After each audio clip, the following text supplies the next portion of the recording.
गिरा देगा तब भी लड़ जाएगा।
एक पर लाखों लोग बैठकर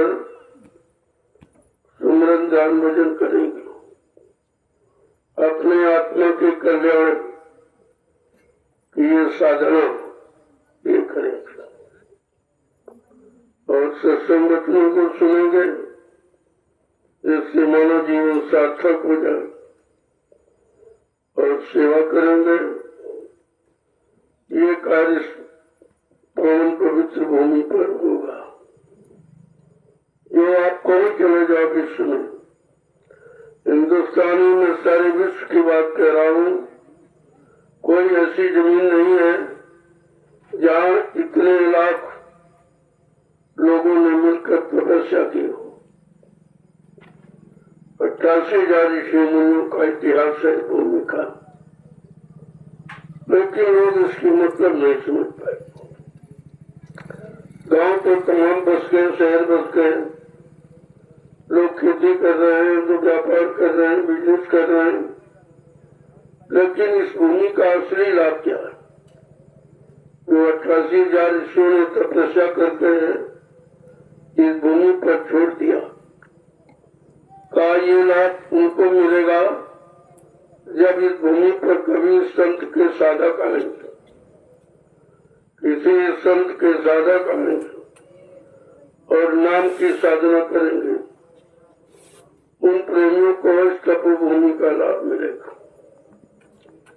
कितने हजार वर्षों के बाद ये अवसर आपको मिला है। इस 88,000 ऋषियों की तपोभूमि का लाभ पाने का अवसर ये आपको मिला,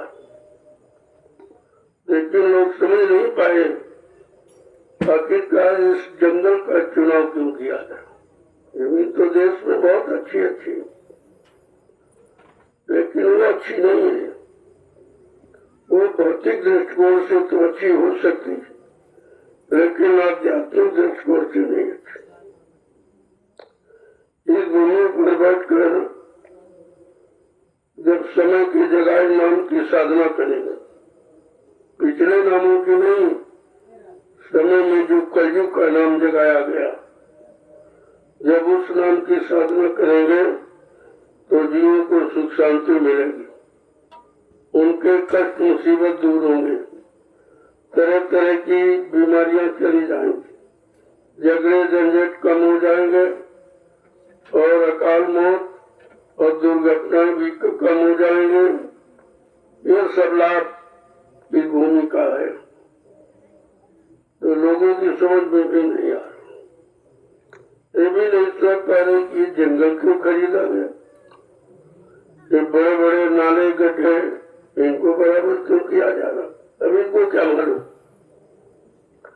इस भूमि का लाभ तो संत महापुरुषों को मालूम है, उनको इसकी पूरी जानकारी है। इस भूमि का लाभ कितना बड़ा और जीवों को कैसे दिया जाए, उसका एक तरीका निकाला गया परमार्थी संधान सेवा के द्वारा। जो शरीर इंद्रियों से आपने बुरा जो पाप कर्म किया है, वो तो आपके ऊपर पहाड़ों जैसा लगा, लेकिन आप अपने किए हुए कर्मों को देख नहीं सकते।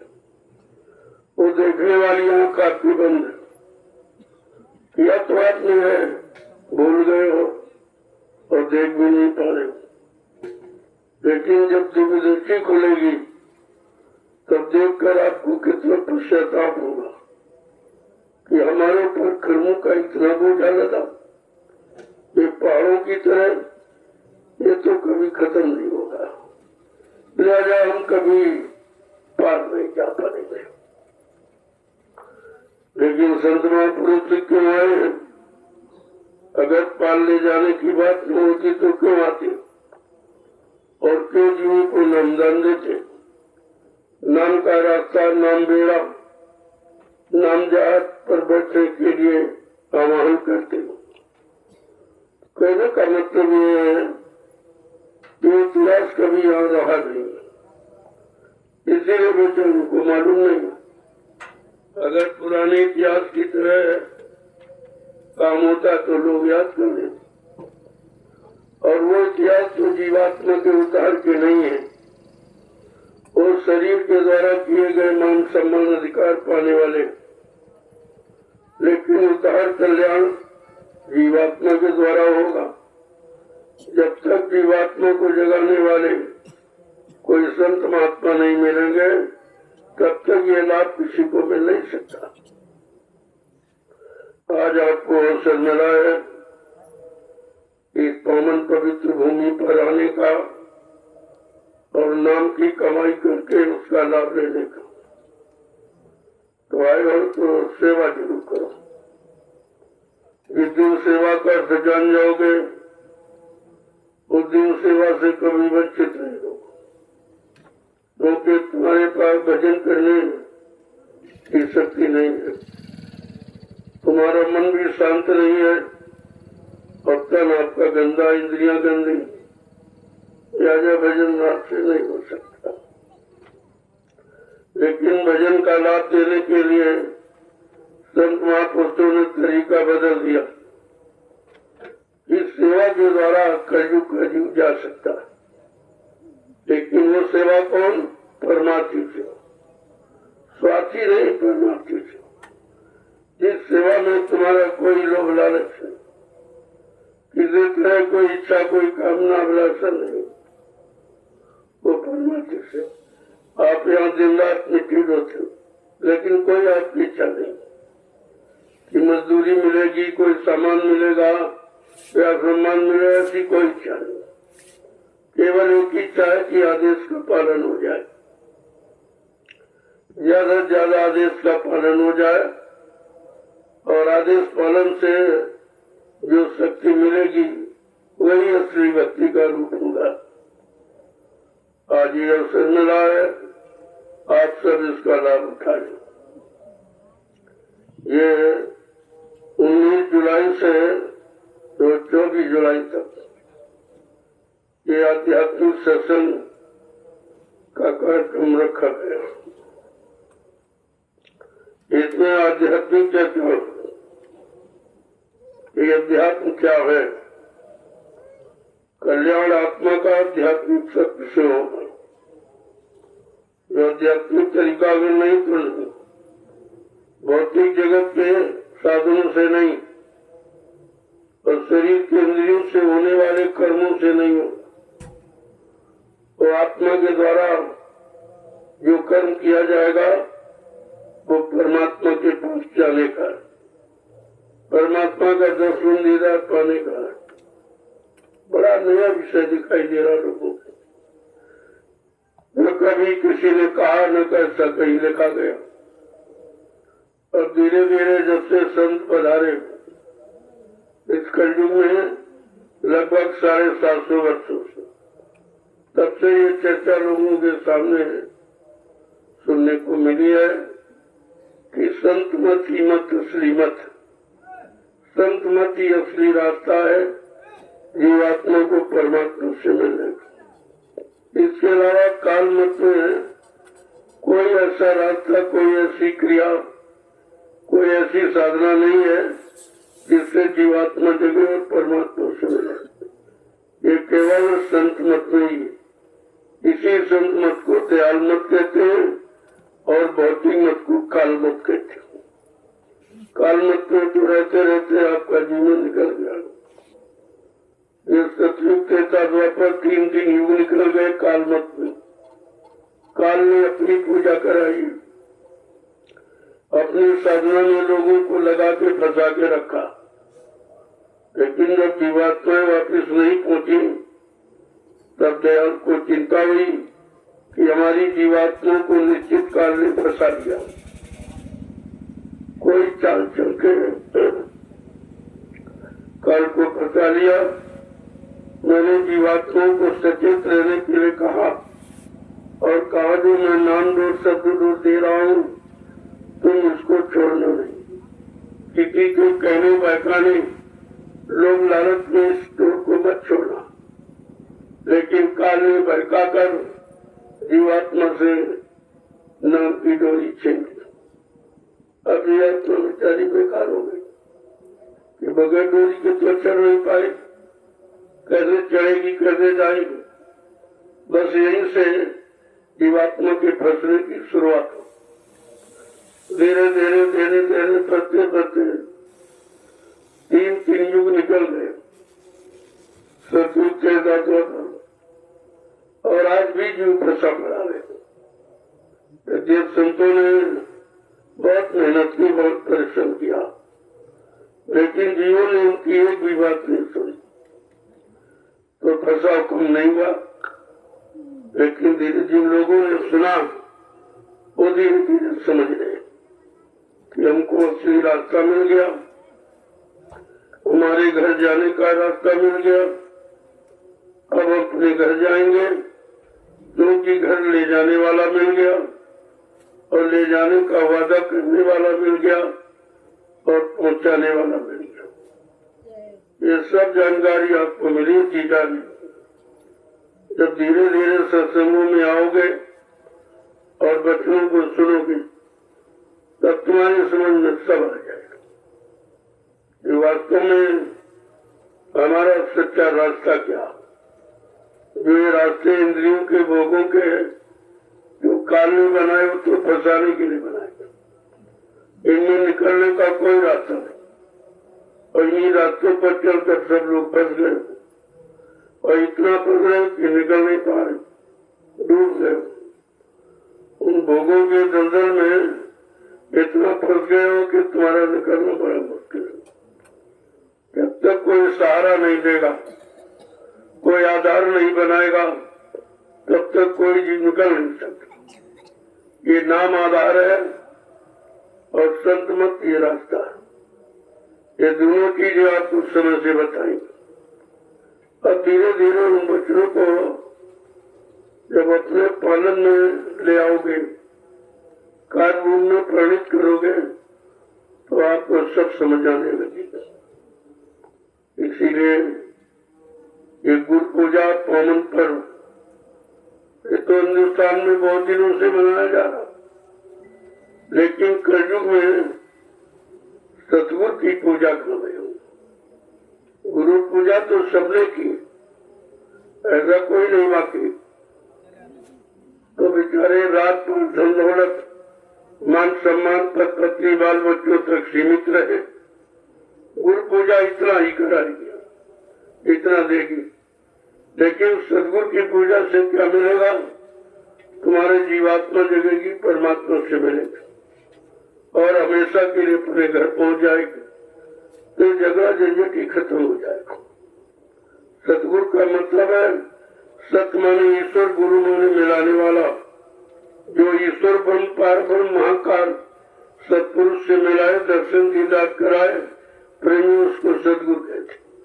और गुरु मान सम्मान, रात प्राण धन दौलत, ये मतलब यानी अधिकार, पद पत्नी, बाल बच्चे, ये देता है। इतनी सीमा है उसकी, इसके आगे वो कुछ नहीं कर सकता। और तुम इसी में फंस गए कि हमको सब कुछ मिल गया। लेकिन मिल गया तो काहे के लिए?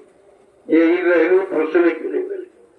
कोई राज में फंसा है, कोई पाठ में फंसा, कोई धन दौलत में फंसा, कोई व्यापार दुकान में, कोई नौकरी चाकरी में, मतलब यानी कोई पद पत्नी, बाल बच्चों में, सब बेचारे फंसे पड़े। निकलने का इनमें कोई रास्ता नहीं, और आपको निकलने का रास्ता चाहिए। लेकिन जब रास्ते का पता ही नहीं है और पता बताने वाला कोई आया नहीं, और जो आए उनकी आपने मानी नहीं, इसीलिए आप भ्रमित हो गए। लेकिन संत महापुरुष जो जीवों को लेने के लिए आए हैं, वो निरंतर अपना संदेश निकालने का दिया ही करते, वो कभी बंद नहीं करते। कोई सुने न सुने, माने न माने, लेकिन अपना संदेश बराबर प्रसारित करते रहते। कहा जब बीज पड़ेगा तो कभी न कभी तो अंकुरण होगा ही उसमें। क्यों संत बीच मिलसे नहीं, आए पड़े जो झोल, और कंचन एक विष्टा गिरे, घटे नता को मोर। संत बीज कभी नष्ट नहीं होता, समय समय पर जागिए उल्टे सीधे बीज। कैसे भी लोगों के अंदर पड़ जाए वो नाम का बीज, तो समय आने पर वो जगह अपना काम करेगा। ऐसे धीरे धीरे तुम्हारे इस पृथ्वी में, धरती में कितने बीज पड़े हुए अंदर में आपको नहीं मालूम, लेकिन जैसे बरसात होती, अनुकूल परिस्थितियां मिलती है तो फट से बीज अंकुरित हो जाता। ऐसे आपको अभी नहीं दिखाई दे रहा कुछ, लेकिन ये बरसात होती रहेगी तो धीरे धीरे भूमिगत जो बीज अंदर में पड़े हैं वो देखो नष्ट नहीं होते। इतना सूखा पड़ा ये सब है, लेकिन बीज नष्ट नहीं हुआ। आप घर में रखते हो अनाज तो खराब हो जाता, लेकिन धरती ने बीज को कैसे सजा के रखा, संभाल के रखा कि जैसी बारिश होगी तरह तरह के बीज जम के आ जाते।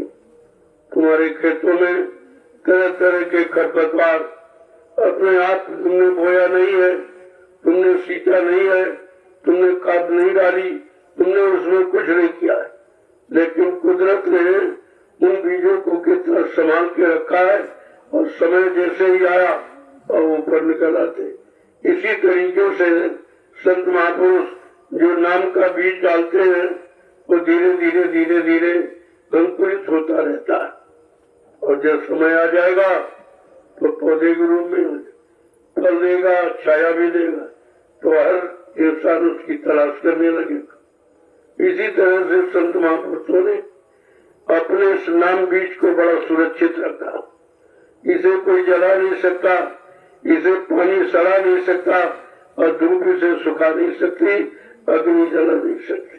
ये ऐसा नाम का बीज है और आपको मिल गया है, लेकिन अभी आप उसकी कीमत नहीं समझते हो, क्योंकि आपको नाम की पूरी जानकारी नहीं। जब सत्संगों में आओगे तो धीरे धीरे सब जानकारी आपको मिल जाएगी। जय गुरुदेव, जय गुरुदेव, जय गुरुदेव, जय गुरुदेव। नाम किसका? जोर से बोलो, सब मिल बोलो, बोलना होगा, अभी से बोलो।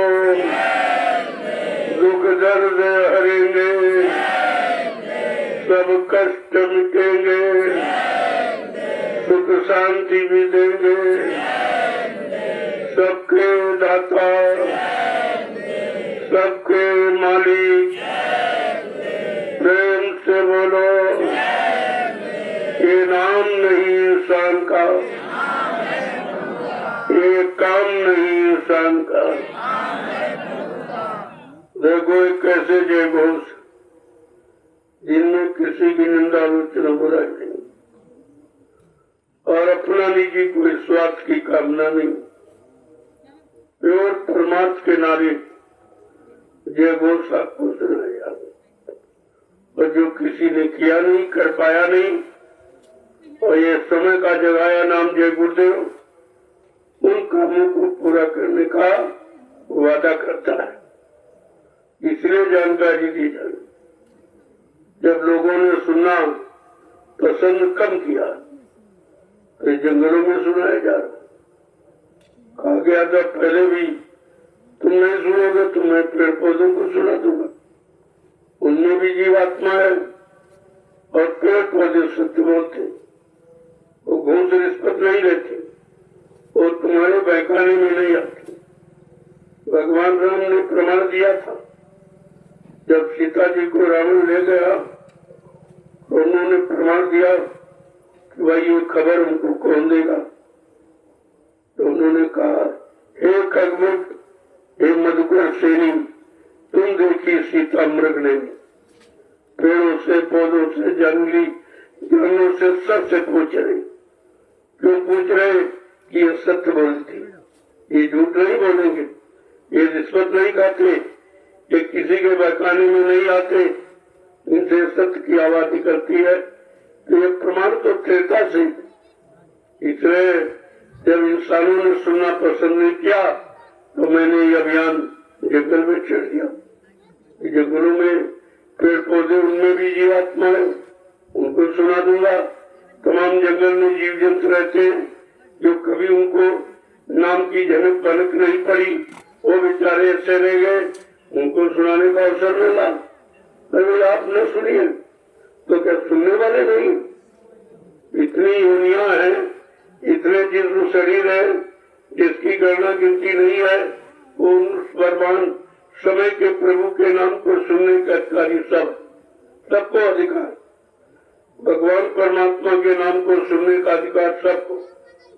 उसमें कोई जात पाती धर्म, कोई मजहब, कोई छोटा बड़ा गरीब अमीर, कोई हिंदू मुसलमान स्त्री पुरुष नहीं शामिल है, सबको सुनने का अधिकार है और इसलिए सबको सुनाया जा रहा। अब ये जंगलों में पेड़ पौधों को किसी ने नहीं सुनाया, बेचारे पता नहीं स्थावर योनि में ये कब से खड़े हैं, कितने लाख वर्ष निकल गए इनको खड़े खड़े होते, आज तक इनका उद्धार नहीं हुआ।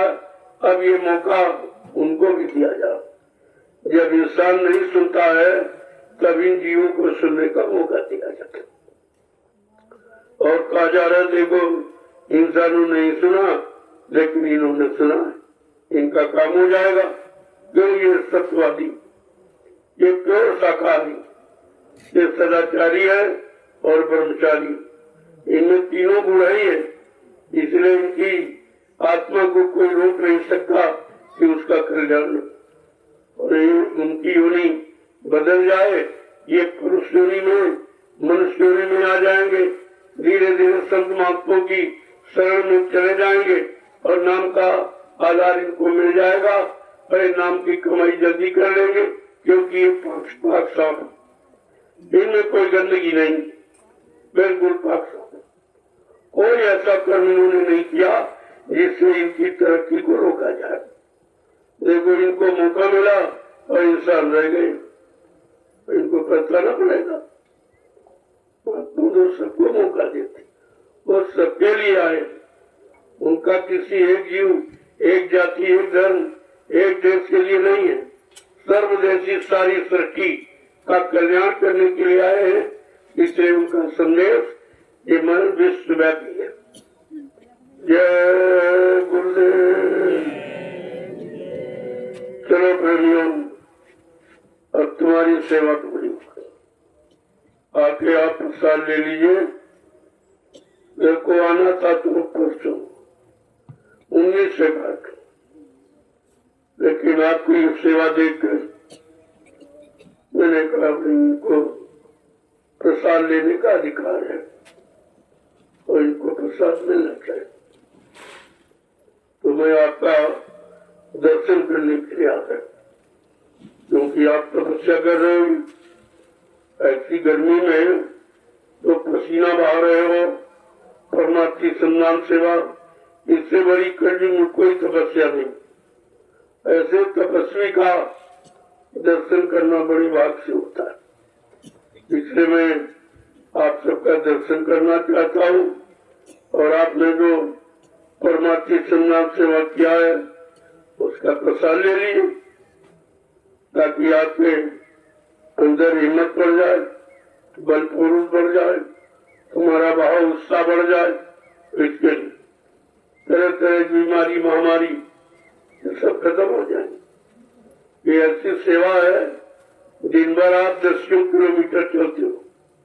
डॉक्टर वैद्य बताता है कि भाई कोई बीमारी तो सुबह टहला करो, तो टहलने में ज्यादा से ज्यादा किलोमीटर, तुम तो 10 किलोमीटर चल रहे हो और सिर पे वजन रखे चल। ये शारीरिक लाभ का पहला गुण है। इससे तुम्हारे अंदर दर्द कहीं धीरे धीरे निकल जाएगा, गैस के मरीज इससे ठीक हो जाएंगे। इसमें बहुत तरह की लाइलाज बीमारियों की दवा है, ये दवा है, इसीलिए आपके साथ जोड़ा गया। अब इन पर सेवा डॉक्टर वैद्य हकीमों ने लूट लिया है। जब तुम्हारी जेब खाली हुई और परेशान होकर आप तुम्हें आए हो इस दरबार में, यहाँ तो मुफ्त लुटाया जाता है, या किसी से कोई पैसा, कोई सामान, कोई सम्मान नहीं मांगा जाता। ये मांगने वाला दरबार नहीं है, ये देने वाला दरबार है। और आपको सब तरफ से दिया जाता। अब ले लो तो अच्छा रहेगा, नहीं तो सामान तो कोई न कोई ले ही लेगा, लेने वाले भी बहुत है, लेकिन तुमको मौका दिया जा रहा, तुम पहले ले लो। अब तुम समझ न पाओ तो इसके लिए क्या किया? तुम देखकर भी नहीं समझ पा रहे हो कि कितने प्रांतों के लोग यहाँ आए हुए और ये मिट्टी ढो रहे, लेकिन तुम्हारी समझ में नहीं आना। तुम समझते हो कोई मजदूर ला बुलाएगा, अरे इसमें ऐसे ऐसे लोग हैं जो तुम्हें खरीद लेंगे, जो तुमको खरीद लेंगे। तो बड़े बड़े अधिकारी और कर्मचारी, बड़े बड़े व्यापारी और बड़े बड़े किसान और अच्छे लिखे पढ़े बुद्धिमान सब शामिल है। ऐसा दरबार है, लेकिन भूमि पर आकर सब अपनी बात को भूल गए। केवल एक निशाना है, परमात्मा की सम्मान सेवा करना, आदेश का पालन करना, इसके अलावा उनके दिल दिमाग में कोई चीज नहीं, किसी तरह की कोई चीज नहीं। और तुम समझते हो ये मजदूर बुलाएंगे, अरे इसमें तो ऐसे लोग हैं जो तुम्हारे गांव को खरीदेंगे, अरे तुम क्या जानो? तो इस बात को समझते कहाँ? जब पास में आओगे तब हकीकत की जानकारी आपको हो जाएगी। और इतनी कठिन संकल्प में है, अगर मैं कह दूं तो मुझे भी वो काम कर डालेगा। एक इशारे पर खड़े हो जाते, एक इशारे पर बैठ जाते। फिर भी आप नहीं समझ रहे हो, इनसे अगर कोई काम कह दूं तो कितनी देर लगी इनको करने, क्योंकि अब तो करोड़ों लोग हो गए। पहले तो 40-45 करोड़, लेकिन धीरे धीरे सब इधर उधर हो गए, पीछे पीछे परीक्षा में सब फेल हो गए, कोई नहीं टिका, सब आगे शरण छोड़ के गुरु को छोड़ के सब चले गए। गुरु पर शंका हो गई, यानी मतलब ये सब आपने किया और अब आप दर दर की ठोकरें खा रहे। लेकिन संत दयालु होते हैं, उन्होंने फिर से आपको ये मौका दे दिया अपने बच्चों की याद कर। 12 वर्ष से मैं लगातार उन्हीं बच्चों को सुना रहा हूँ जो 10 जुलाई 1952 से 2012 मथुरा में आपको सुनाया गया था। उन्हीं बच्चों की याद कराई जा, जो तुम भूल गए हो, फिर से याद कर लो, अपना काम बना लो। महात्मा तो तुम्हारे लिए आए, कोई अपने लिए, कोई अपने सुख समृद्धि के लिए, कोई यहाँ सामान धन दौलत इकट्ठा करने के लिए नहीं आए। वो सब जीवों के हित में उनका काम करने के लिए आया। जय गुरुदेव। अब आप धीरे धीरे चलो, लाइन से मर्यादा के साथ, शांति के साथ इस प्रसाद को ले लें। ये प्रसाद कहीं नहीं मिलेगा, हिंदुस्तान में कहीं चले जाओ ये प्रसाद कहीं मिलता ही, कोई नहीं प्रसाद देता। ये प्रसाद केवल नैमिषारण्य की पावन पवित्र भूमि पर मिलता और कहीं नहीं मिलता, कोई नहीं देता, क्योंकि प्रसाद बनाना ये सबके बस की बात है। प्रसाद कौन बनाएगा? जिसने अपने सदगुरु को खुश कर दिया, उनके आदेश हुक्म का पालन करके, उनके बच्चों पर चलकर उनको खुश कर दिया, वो अपने सदगुरु दाता दयालु की कृपा और दया को किसी वस्तु में प्रवेश करके जीवों को लाभ दे सकता है। ये उसकी मौज है। जय गुरुदेव। अब आप लोग आइए और प्रसाद करिए, क्योंकि नए प्रेमी आ गए, मैं चलो उनका दर्शन कर लूं, उनको तसल्ली हो जाए कि भाई हम आए हैं, चलो हमको मतलब मिल गए। कोई इच्छा आपकी है वो भी आपकी पूरी हो जाए, क्योंकि अब ये 19 तारीख से 24 तारीख जो कार्यक्रम रखा गया है इसमें सबसे मिला है। कोई ये नहीं कहेगा कि हमसे मिले। इतनी शांति के साथ देखिए, ये भगदा यहाँ नहीं मस्ती, बड़ी शांति के साथ एक व्यवस्था बनी हुई है। उस व्यवस्था के अंतर्गत यहाँ सब योजनाएं अलग अलग बना के तैयार कर दी गई हैं और किसी से कुछ मांगा नहीं गया, न 1 रुपया किसी से सेवा के लिए कहा गया और न किसी शासन प्रशासन से कोई मदद मांगी गई। ये है उनको निमंत्रण मैंने दिया है कि आकर के देखिए, जो काम हिंदुस्तान में कहीं नहीं हो रहा वो आपको यहाँ देखने को मिलेगा। अनुशासन किसे कहते हैं, प्रेम किसे कहते हैं, सेवा भाव श्रद्धा भाव किसे कहते हैं, हम सब आपको दिखा दूंगा। आकर आप देख लीजिए, आपकी समझ में आ जाएगा कि हिंदुस्तान में ये कहाँ है, किसके पास है, तब आपको जानकारी हो जाए। जय गुरुदेव। बाबा प्रसाद दे दीजिए।